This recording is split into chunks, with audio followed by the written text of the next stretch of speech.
Parshas Pinchas Shlishi, the Torah, after giving the directive to Moshe Rabbeinu to count Klal Yisrael, tells us that Hashem told Moshe to now divide Eretz Yisrael with lots. And then the Bnei Levi are counted. And then the Torah tells us, as Rashi explains, that the Gzeira of the Meraglim did not affect the women of Klal Yisrael.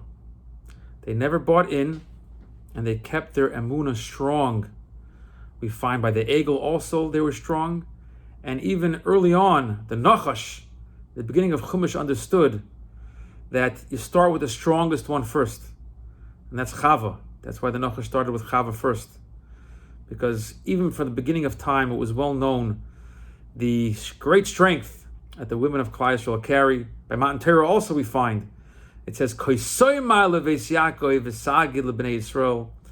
first and foremost address the Bais Yaakov, the women, because they're the strong ones, they're the strong group that must be in place for Klal Yisrael to succeed. Which really brings us, as Rashi says, to a case in point that we see how the Bnei Slavchad, when they came, their father was nifter based on various versions of what happened, and they came for their chelek, their portion of the Yerusha, of a piece of land there in Yisrael.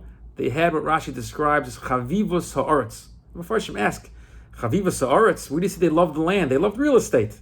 Where do you see chavivos ha'aretz? And before Hashem explain, because the reality of Klal Yisrael at this time was very far removed from the idea of owning a piece of real estate. They were avodim for so long, and then into the midbar, but it was their love of Eretz Yisrael and their connection to the word of Hashem, and that the glorious future holds that it will be possible to own land in Eretz Yisrael. So it was real to them, it was real enough to come make a case about it. It wasn't some abstract news that it wasn't worthwhile being busy with. That was their emotional depth expressed over here, called Chavivas Ha'aretz, the emotional depth of women that existed then and still exists today.